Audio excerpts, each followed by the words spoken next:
with part two of that video I recorded yesterday about basically when I was trying to mourn my mother.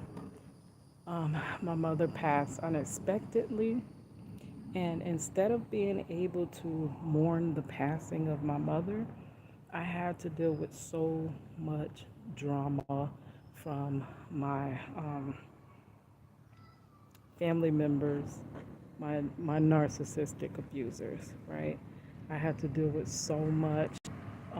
Rather than focusing on what was happening, rather than being able to mourn properly, when you lose your mother, you lose a lot. That's a hard one. That is a hard one. And rather than me being able to focus on and get through and heal properly from that, I had to focus on mess that was presented to me by those who say they love me. And what I realized in my life, those that say they love me the most have hurt me the most. I don't have a big family because I actually do have a lot of family members, but the thing is, we kind of moved, relocated from one state to another. So it was really just my father and his brother's family, and later my mother, sister, baby sister, and her family came here. So that's about it as far as family that I have in this state, right? So that means I really didn't grow up with much family. So I always longed for family. I always, and then my immediate family, like I said, I was the outcast, I was the black sheep, I was the scapegoat child. It was always my fault.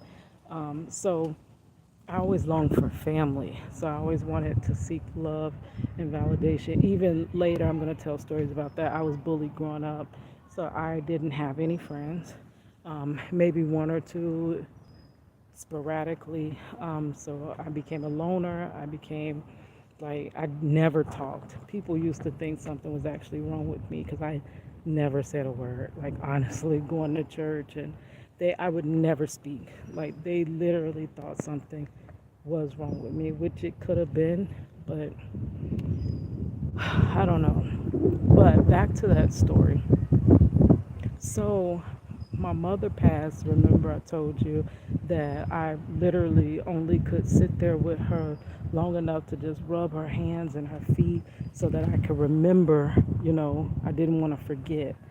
So, after I could not just stay there and just watch her, lifeless body there and not even understanding why she's gone, basically due to negligence in the medical field. So it was so crazy. So I go, finally, I'm like, I can't sit here. Let me go to the family. And when I go to the little family room, my family ditched. They were gone. And my dad was in the room with my mother. My dad said that he is not going to leave my mother's side until they take her. So I really didn't, I had to make it home and drive home myself. I remember it was some Beyonce song on the radio. I do remember that much. But I had this like lifeless, hollow feeling like someone had just ripped my insides out. That's what it felt like. Like I couldn't breathe. I didn't. It's like you can't. It's shock probably. That's probably what shock is like. So I make it home, and then I said we have a small family. So I'm sitting there wondering why my aunt's family, my aunt and cousin are not coming over. Like, because this is the time we need you.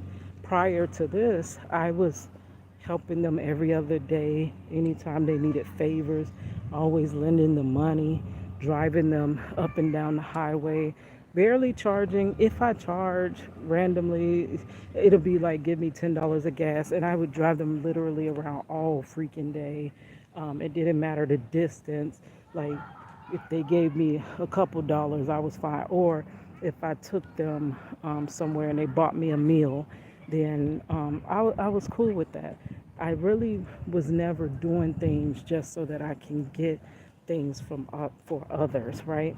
So I was doing these things out the kindness of my heart, trying to, hoping that if I helped them, they would get up on their feet. And plus, whenever I need, like when a situation arises, I always think, um, well, if this happened to me, I would want somebody to be there for me. If this happened to me, then I would want somebody to be there. So I always conducted myself in that manner. But the thing was, when I was in a situation and I needed someone to be there, they were never available, they were never there. So the time after my mother passed, and it's that little section where everybody's stopping by, the people from church or old friends and things like that. But it gets really lonely after that time because after a week in, actually, there's this guy on TikTok. He's the has a TikTok, Motherless Adults. Oh my gosh, his channel is amazing. He literally talks about that after the funeral, everybody basically forgets you. It's over. They think, you're no longer in the top of their mind. But that's when your real battle starts. That's when it sinks in. Once you have buried your loved one, that's when the real, and the real that you're not going to see them again. And for so long, I kept thinking, I don't know why it was this thought in my mind that I would see my mother again. Like, if I could just skip that one day, because she did pass so unexpectedly. It was like, if I could just imagine that day didn't happen, then it would be like she's still here, right? But so I questioned my aunt, like, why you don't come over? Like, you never came to check on us or anything. And she was like, oh no, I can't really come over like that because I can't stand to be in the house and your mother's not there. So I took that answer. I'm fine with it.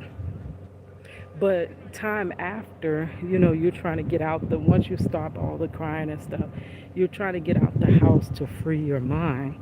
So we would go to the thrift store or we'll go to wherever. And I was always the driver. I'm always the one taking everybody. And I remember one time also going to, well, when we went to the thrift store, it was like I was trying to like figure out like why does it feel like it's not affecting my aunt that my mother's gone.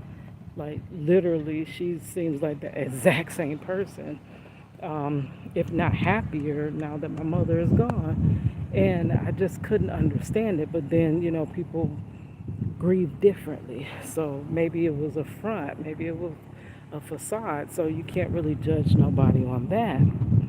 And then I do remember that we used to go to a place called Gators. We're in Florida. I don't know if they have Gators everywhere, but there's a restaurant called Gators Dockside, and sometimes, like on Mondays, they'll have an all-you-can-eat wing night. So I remember going to that all-you-can-eat wing night, and still, it was times I would bust out into tears, but most times I'm able to hide how I feel as a person that has dealt with narcissistic abuse. Many times you have to bury your feelings, because your feelings really aren't valid, and nobody really cares about your feelings. We have to care about others' feelings. That's with the empath too, right? So you don't express your feelings a lot, so you tend to hide them. So you become good at hiding how you really feel. So even though I was going through it, I still was good at hiding it too, because nobody cared how I felt anyway, right? Let me see. Y'all can't even see me. Oh, now the sun is hot. Yeah, I figure I'll keep it this way. Y'all remember what I look like, right? But I'm just walking around the park.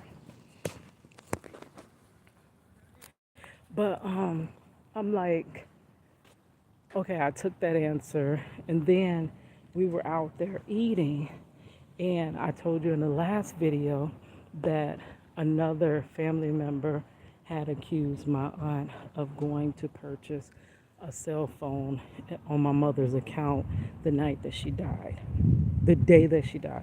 So she died early that morning. So whatever time after that person left the hospital, they were saying she went and purchased a cell phone. And the whole family at that point was like, just don't talk to her no more. And but I always felt like I always had to give the benefit of the doubt. And I'm like, in my mind, I'm like, I know she could not have done nothing like that. I know she done did some slick stuff. I know this aunt done did some slick Rick type stuff. But I don't think she could do nothing that low. You know, this was her sister, and she had to love her. Like, even if she would pull the wool over my eyes and try to trick me out of stuff, I don't think she would do that to her sister. So I was in disbelief about her buying the cell phone. So everyone else, all my sisters, I have three sisters that live here with me. My older sister, she did pass away, but she had moved back to Chicago, so she wasn't living here. And my three sisters and the rest of the family was like, we're not talking to this aunt anymore. She's cut off. We're done. We're done. And I felt so bad about that. I was like, I can't cut her off because this is her sister as well. And she's going through mourning herself. Like, and here I go. If I was mourning, I would want somebody to be there for me. So I'm not cutting her off. I'm still going out to eat with her and bringing my sister. I'm caregiver to my little sister. She's about 9 years younger than me. She's epileptic. So, and she has grandma seizures. It's really bad. But God is blessing her and blessing her to be safe. Like, even in these situations where she could have really hurt herself, God has just been there. And I still pray for healing, though it's been a long time. She's 34 and she's been having these seizures since she was 3 years old. So though it has been a long time, we're still believing God for healing for my sister. And one of the things that my mother basically was so scared about, my mother, oh my gosh. And I promise you, the night my mother died, that night I went home, it felt like her spirit kept running in and out my sister's room. Because when she was alive, that's all she did. Like, she couldn't hardly sleep because she always had to listen out for my sister. So all night she would be running in and out the room to check on my sister. So I remember her one day saying that, oh my gosh, one day I dread that I'm gonna go back there and find her like outed. So it really wrecked my mother's nerves. My mother was under immense amount of stress when she passed as well. But she was on that tail end where you finally getting your life together. But unfortunately, by the time she got her life together, it was over, right? So my sister that's epileptic, I like to get her out the house because being an empath, I just imagine. I had two sick sisters. One passed away. One had MS. And we used to try to get her out the house like before she went back to stay with her other part of the family in Chicago. We used to load her up in the car, and I have my other sister. And I don't like when someone is sick or like have physical conditions that limit them, and they have to just sit in the house all day. I just that would be such a lonely life. Like, I just cannot imagine. And my sister that had MS, like, I think like 10 years she was bedridden. Oh, that's tough. Rest her soul. But she battled MS for a long time, almost 2 decades. Or it might have been a little more, yeah, more than 2 decades. But my sister that's epileptic, like, it's a lot of things she can't do. She can't drive.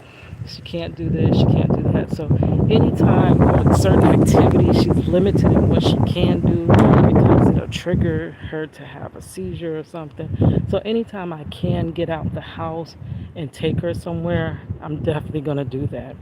So it became that we would go out like for these family dinners to eat because that's one activity that my sister can do. Um, so we were going to Gators and we were going to do the all you can eat wings. It was my aunt, it was my cousin, which is my aunt's son, it was me, my daughter, and my sister. We all, my little sister, and I don't know if the my niece and nephews, because I always keep a lot of kids with me, like I have everybody's kids. I have one child of my own, and I'm expecting my second grandchild. But if you know, oh, I've raised a lot of kids in my lifetime. Kids love me. Kids gravitate towards me, and so I have a lot of kids. Though I only have one birth child. So we're out eating and we're having it. Oh, and I remember my cousin brought his friend from work.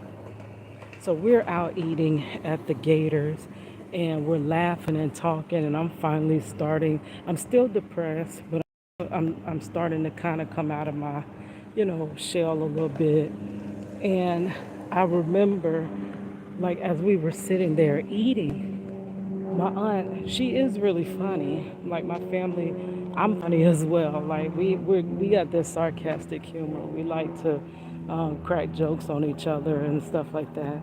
And she is really funny. So and that's the thing that I love that side of her.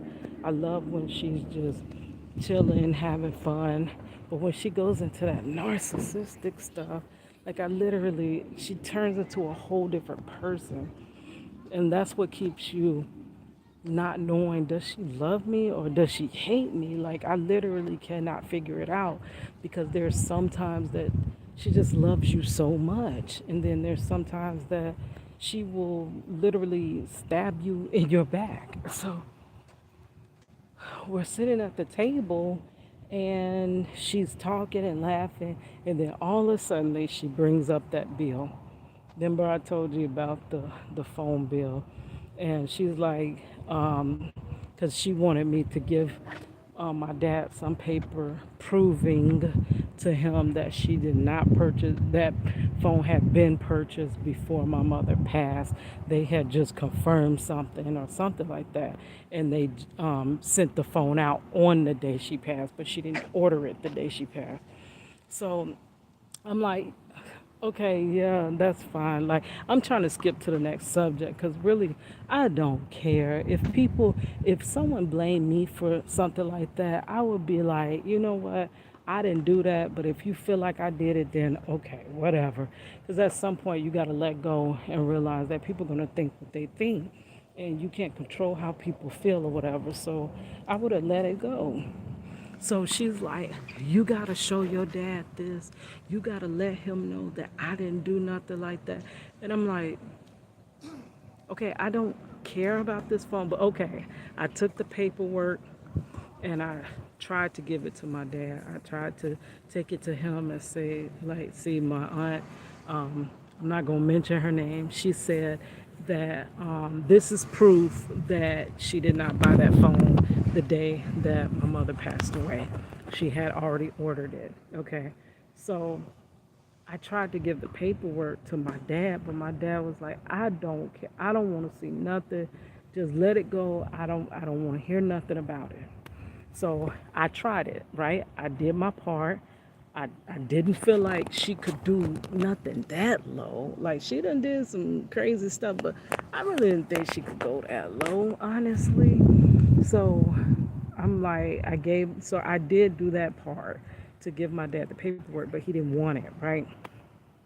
So it ended up being that every time we went out, it was like we'll laugh and talk for a few minutes, and then all of a sudden, somehow the conversation is going to get back to this phone and how such and such blamed her, how such and such accused her of buying the phone the night my mother passed. And I'm like, oh, here we go. We finna talk about this again. Like, every opportunity that she can come up with, she would slide that in.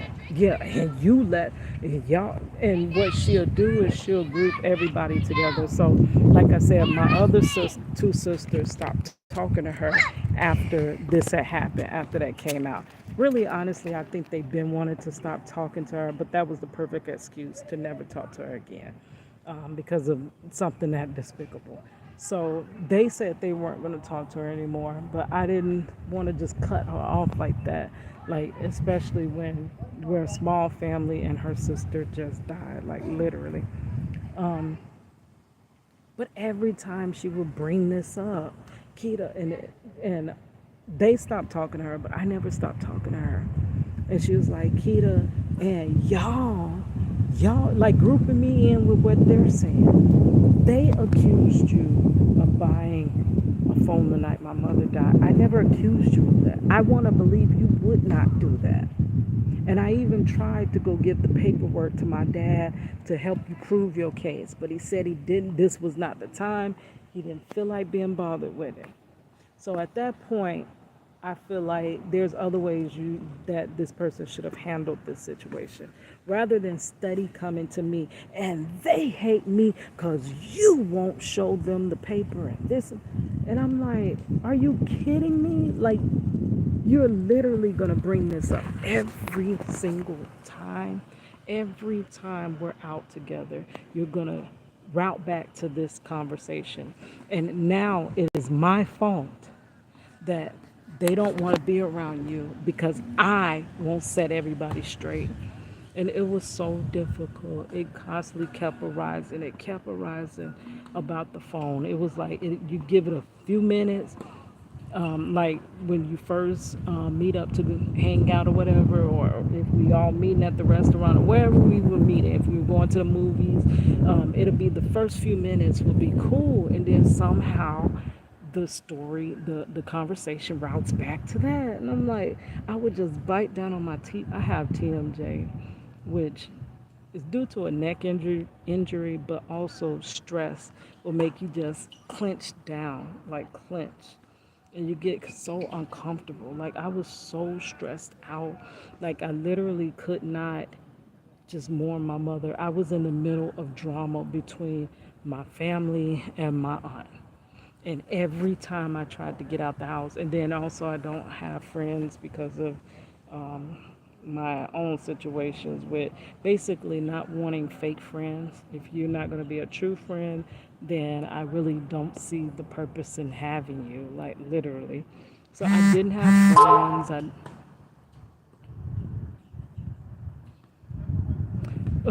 My nephew is texting me.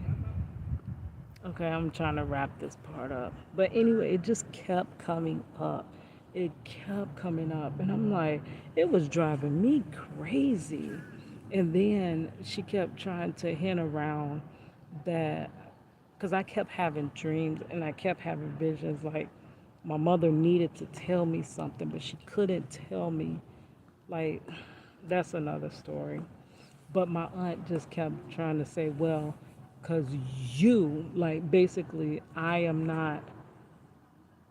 mother's not proud of what happened, and I'm not stepping up to the plate, is what my aunt kept trying to tell me. You.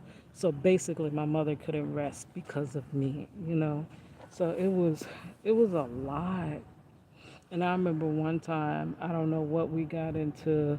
And I don't argue. So if I am in an argument with somebody, I'm the type of person that just brushes stuff off. Okay, I gotta be the bigger person. Okay, I don't.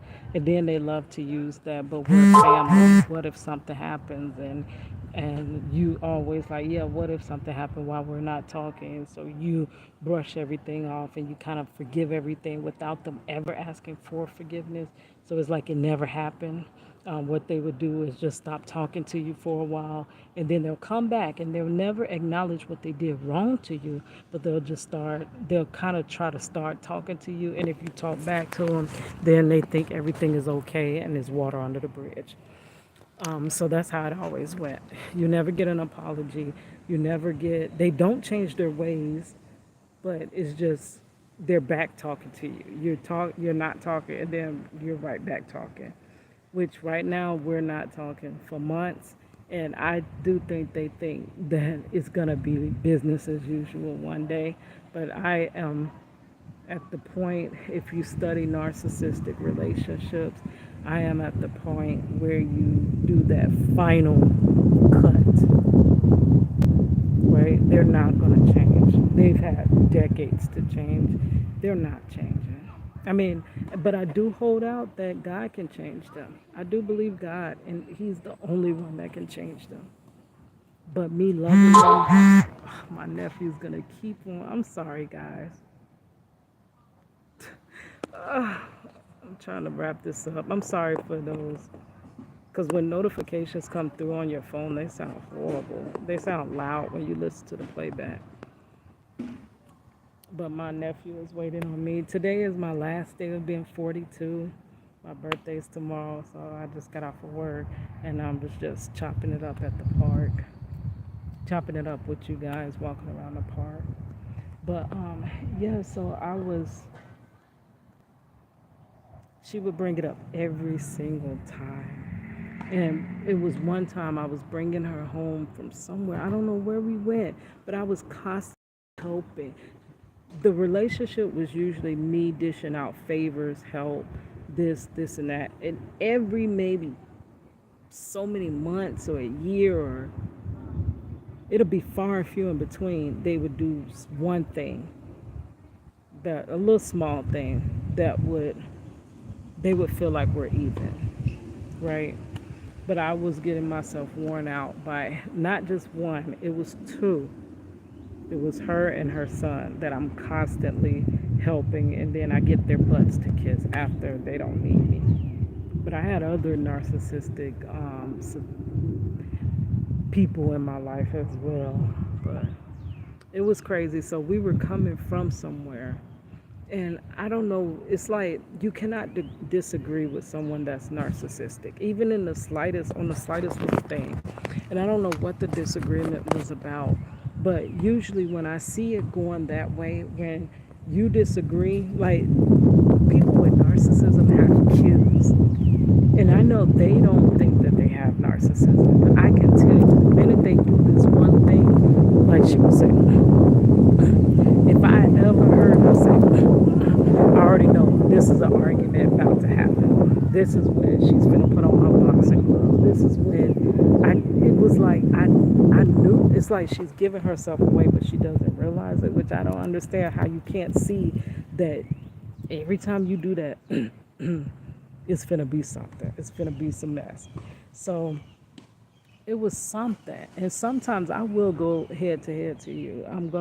I don't back down every time. I don't always say, let me be the bigger person. Sometimes I'm like, no, I'm tired of y'all walking over me like I'm a floor mat. I'm going to say what I need to say, right? But a narcissist would never let you get a word out.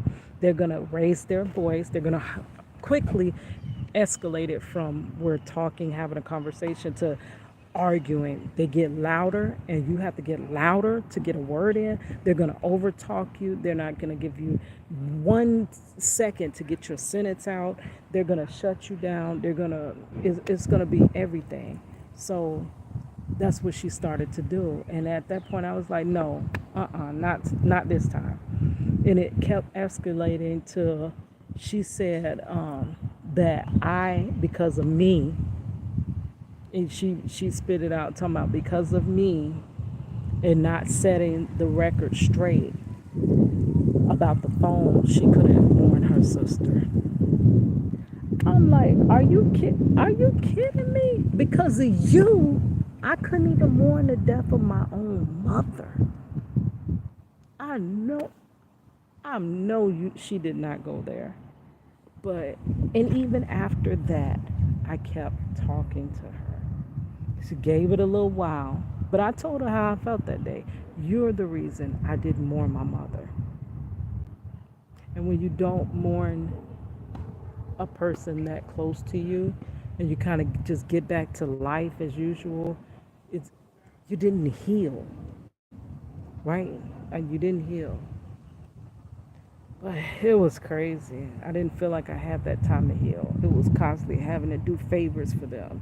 Both of them, her and her son, constantly. And then they love you one minute, the next minute they talk behind your back, and I'm like, how do you talk about someone that's always constantly running to your rescue? But yeah, so all right, guys, I'm gonna go ahead and go. My nephew is waiting for me, and I gotta get things ready because tomorrow is my birthday. All right, thank you guys for listening to my rant.